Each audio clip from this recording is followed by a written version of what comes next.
Break के बाद एक बार फिर से हम आपको आज की इस खुसूसी इफ्तार ट्रांसमिशन में खुशामदीद कहेंगे और हम एक बहुत अहम मौजू पर बात कर रहे हैं। माँ बाप की खिदमत, उनकी अजमत पर बात कर रहे हैं। माँ बाप के हुकूक, माँ बाप के फ़राइज़ क्या हैं और बच्चों के हुकूक और बच्चों के फ़राइज़ क्या हैं, और इस पर बड़ी ज़बरदस्त कॉम्प्रिहेंसिव हम लोग गुफ्तगू कर रहे हैं। नाज़रीन, जिनकी माएँ मर जाती हैं वो किन से रूठा करते हैं, क्योंकि माँ की तो खामोशी में भी मोहब्बत है, माँ की बातों में भी मोहब्बत है। आप अगर एब्सेंट है ना, कहीं से आप नज़र नहीं आ रहे, वो हिडन मोहब्बत माँ की ही होती है। वो एक साइलेंट मोहब्बत जिसको हम कहते हैं। माँ की तो लाजवाल मोहब्बतें हैं, लेकिन हम बदले में क्या कर रहे हैं? सरकार दो आलम सरदार दो आलम सल्लल्लाहु अलैहि वसल्लम फरमाते हैं कि इसका मफहूम है, अपनी माँ का हक़ अदा करो। अल्लाह की कसम कि तुम अपना गोश्त काट कर भी दे डालो, तब भी तुम उसका 1/4 हक़ अदा ना कर सको। माँ का मकाम तो ये है। और आज हम अपनी माँओं के साथ क्या कर रहे हैं? और वालिद साहब की जब बात करते हैं तो वालिद की नाराज़गी में रब अपनी नाराज़गी दिखा रहा है। तो मकाम तो वालिदैन का ये। इस पर गुफ्तगू करने के लिए हमारे साथ मुफ्ती मोहम्मद अहमद सैदी साहब मौजूद हैं। क्योंकि ब्रेक से पहले नाज़रीन बात हो रही थी कि जब शादी हो जाती है, मर्द हजरात के हवाले से बात हो रही थी कि वो बैलेंस नहीं कर पाते बीवी और माँ में। ये हम कैसे भूल जाते हैं नाज़रीन? उन मर्द हजरात के लिए मैं ये कह रहा हूँ कि मर्द पर सबसे ज़्यादा हक़ उसकी माँ का है और औरत पर सबसे ज़्यादा हक़ उसके शोहर का है। लिहाजा ये जो शादी होती है तो ख़वातीन को भी ये याद रखना चाहिए कि उस पर सबसे ज़्यादा हक़ उसके शोहर का है। तो ये कंपैरिजन तो मुमकिन ही नहीं है। माँ के साथ कंपैरिजन हो ही नहीं सकता और होना चाहिए भी नहीं। और एक और चीज़ रिजवान, आप ये देखें कि आज जो बहू अपने बेटे को उसकी माँ से दूर कर रही है, कल को उसने भी सास बनना है और ये मकाफाते अमल है। अगर ये आने वाली लड़की इनसिक्योर है तो वो माँ इनसिक्योर नहीं है, जिसने बचपन से एक बेटे को जवान किया। Always a two way traffic. और हम ये भी देखते हैं कि माएँ कितना खुश होती हैं अपने बेटे की शादी पर। वो एक जैसे कहते हैं ना, रीजें उतार रही होती हैं। उसके बाद क्या हो जाता है कि वो दुश्मन लगने लग जाती है। ये कहानी घर क्या मामला है? जी, पहले तो बात यह है कि वालिदैन, जैसे करीमा अलैहिस्सलाम ने फरमाया कि माँ के पाँव तले जन्नत है। वाह वाह। तो बाप के लिए इरशाद फरमाया कि बाप जो है ये जन्नत का दरमियान का दरवाज़ा है।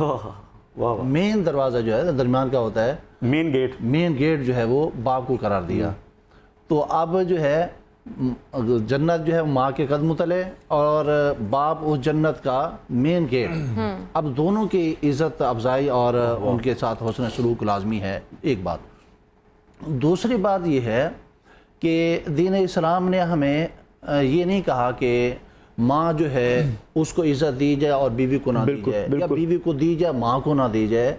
अल्लाह के महबूब अलैहिस्सलाम ऐसा खूबसूरत तरीन दीन लेकर आए हैं कि जिसमें माँ के अपने हुकूक रखे हैं, बिल्कुल, जहाँ पर बीवी के अपने हुकूक रखे हैं।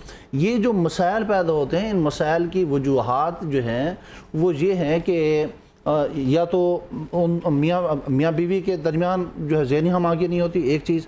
दूसरी चीज़ ये होती है कि किसी जगह पर बहू गलत हो सकती है, मुमकिन है किसी जगह पर सास गलत हो। बिल्कुल। और ये गलती की वजह क्या होती है? अपने चौधराहटें एक दूसरे के ऊपर जमाने की कोशिश करना। जी हाँ। कि इस घर पे मेरा जो, अल्लाह के बंदो, आप बीवी हैं, आपके हुकूक अपनी जगह पर हैं, वो मैं है, माँ के हुकूक अपनी जगह। बीवी को बीवी की जगह पे रहना चाहिए, माँ को माँ की जगह पे। उनका एक मकाम और है, उनका मकाम और है। लेकिन मुफ्ती साहब, यहाँ पर आप ये देखें कि एक अगर मर्द की भी बात हो रही है ना, जो उसकी रिस्पॉन्सिबिलिटी है, वो अपनी माँ का भी उसने हक देना है, उसने अपनी बीवी के भी हुकूक अदा करने हैं। लेकिन अगर एक मर्द जो है वो बैलेंस नहीं कर पाता और घर का माहौल ख़राब रहता है, कभी बीवी हावी हो जाती है तो कभी माँ हावी हो जाती है। यहाँ पे वैसे मैं एक चीज़ मेंशन करना चाहूँगी, मैंने अपने बचपन से ये चीज़ सुनती आई हूँ कि जो आदमी अपनी माँ की इज्जत नहीं करता वो अपनी बीवी की भी नहीं कभी कर सकता। ये एक बड़ी तल्ख हकीकत है। ऐसे ही बात। अच्छा, मेरा सवाल मुफ्ती साहब यहाँ पर ये है कि क्या आदमी से, घर के मर्द से जो बैलेंस नहीं कर पाता, उससे पूछगछ होगी? बिल्कुल लाजमी होगी, क्योंकि तराजू तो उसके हाथ में है। जिम्मेदारी तो उसकी, जिम्मेदारी उसकी है कि वो दोनों को कैसे डील करता है।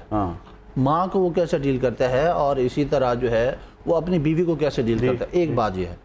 दूसरी बात ये है कि कुछ चीज़ें वो होती हैं कि जो हमारे हुकूक होते हैं, कुछ वो चीज़ें जो हमारे फ़राइज़ होते हैं। वालिदैन अगर वो खुद कफ़ील हैं और औलाद के मोहताज नहीं हैं, तो समझदार तरीन जो वालिदैन होते हैं वो शादी करने के बाद बच्चों को अलग कर देते हैं। ठीक है, और कर भी देना चाहिए।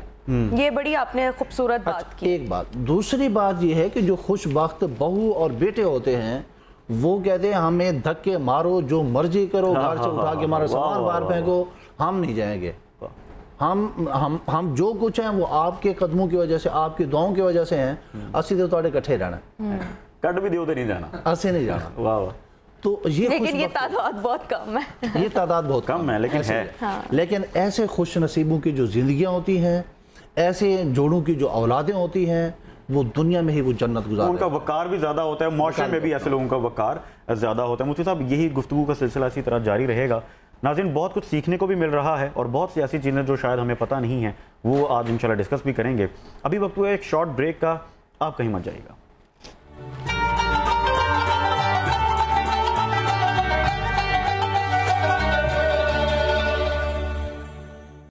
अपनी ज़कात व अतियात नूर थैलेसीमिया